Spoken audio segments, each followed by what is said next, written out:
Ways to charge materials sourced by child labor. Is our push into green energy riddled with hidden costs? In this special report, we look at China's growing dominance in the renewable energy sector, the costs to the environment and human life, and how every American is involved.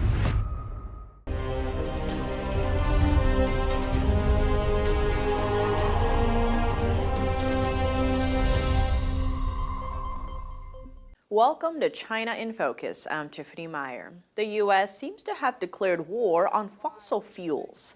That's despite over 80% of our energy still coming from oil and gas. Headlines touting that green and renewable energy will protect the environment, create a better future for our children, and revolutionize our lives. But some warn we might be jumping ahead of ourselves. Is there a darker side we're not talking about?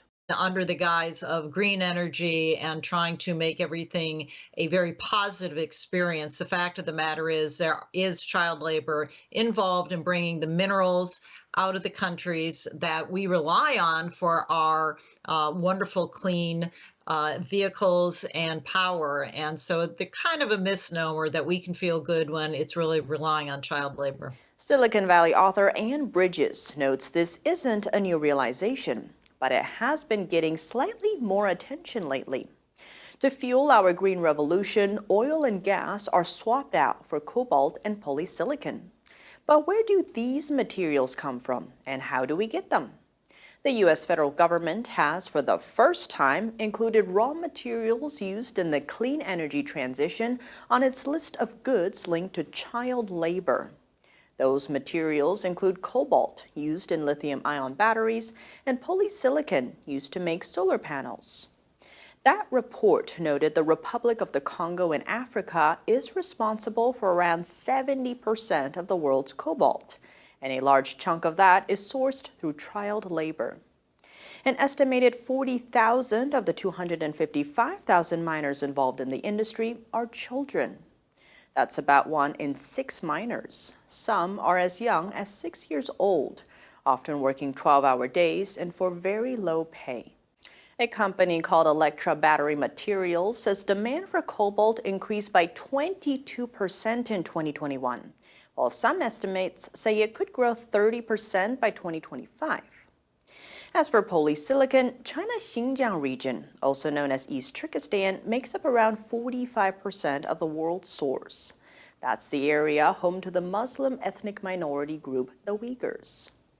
Last year, the U.S. banned imports of polysilicon from certain companies in China to crack down on concerning labor practices tied to that supply chain. But no such bans on cobalt imports exist.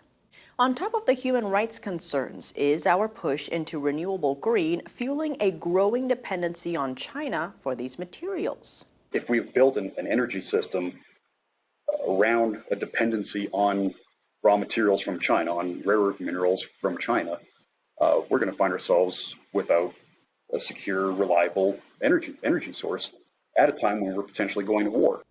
Kelly Sloan is a senior fellow in energy and environment at the Centennial Institute.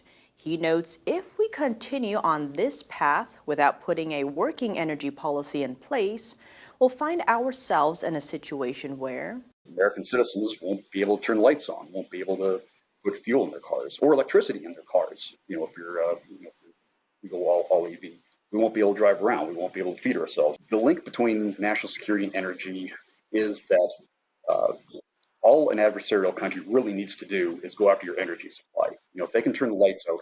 That's because right now, almost all the minerals in the world at this point end up running through China. By establishing themselves as a manufacturing hub, they have invested in the purification and processing and all the behind-the-scenes steps that are needed in a supply chain. But what about these raw materials that can be found in other countries, including here in America?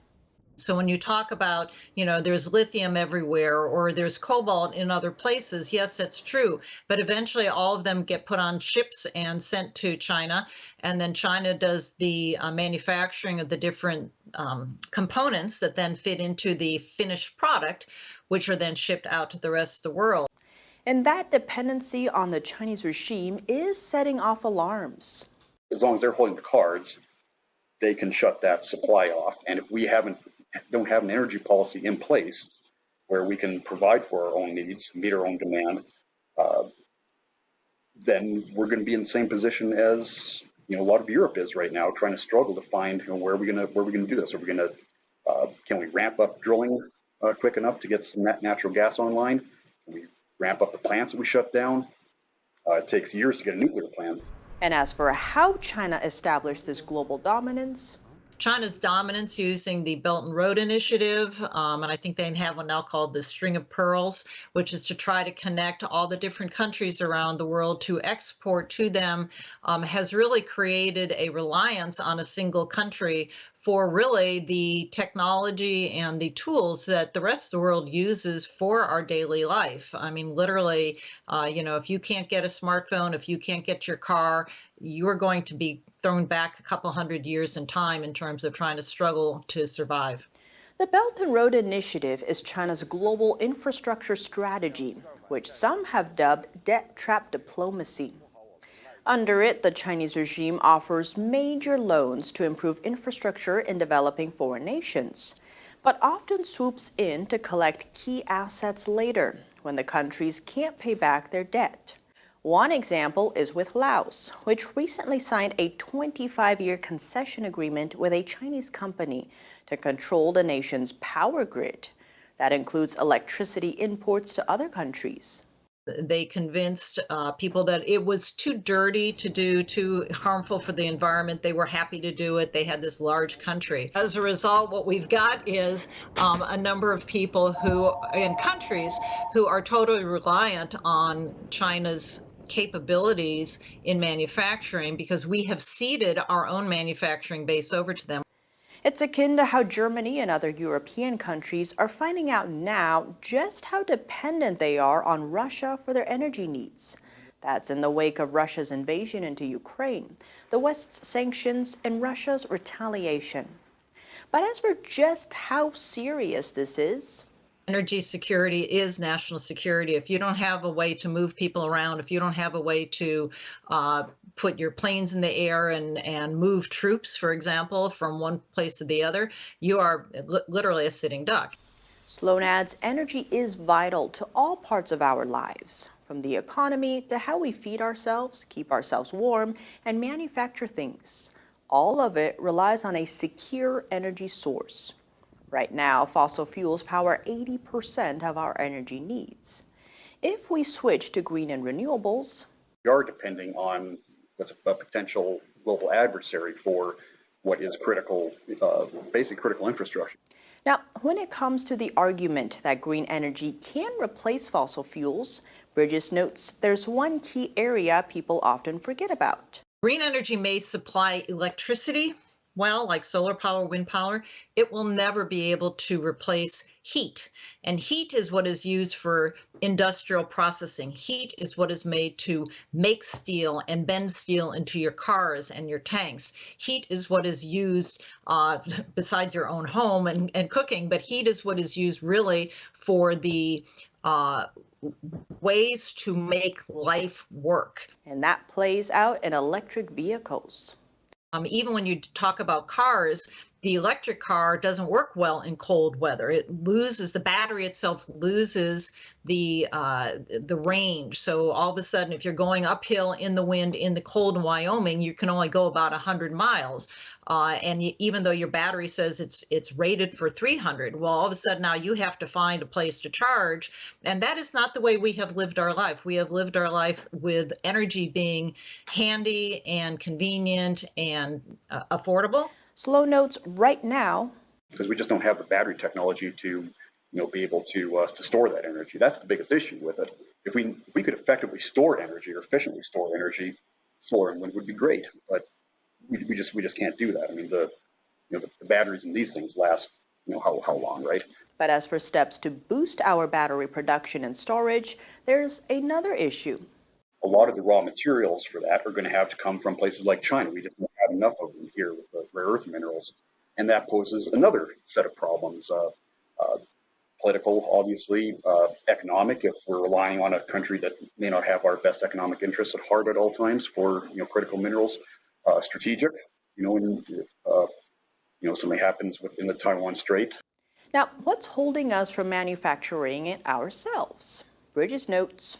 We have a lot of environmental lawsuits, concerns, people who are for green energy but still don't want to have a plant built in their backyard, or still are trading off human life for the life of a fish or a butterfly or a frog or a golden eagle.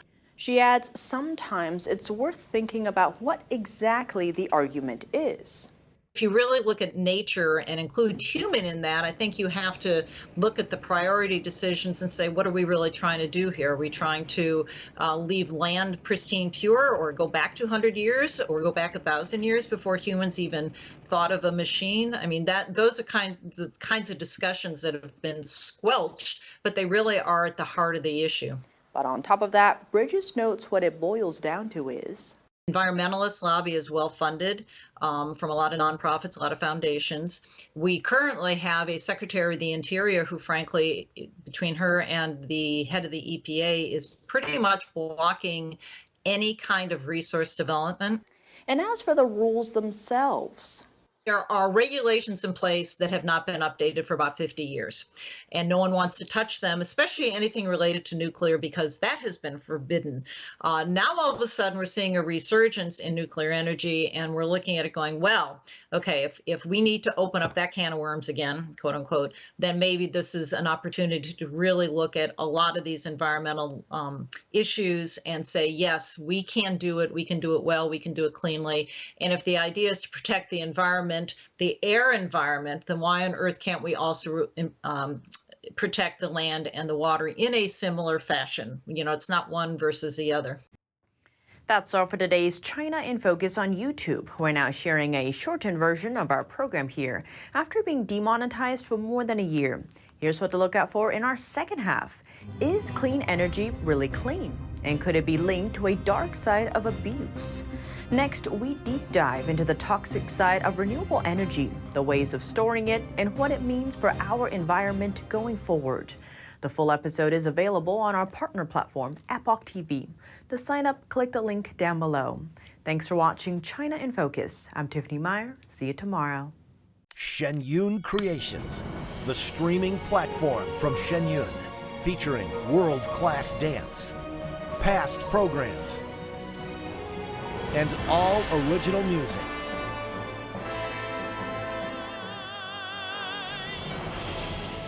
Masterclasses, behind the scenes, comedy, and more.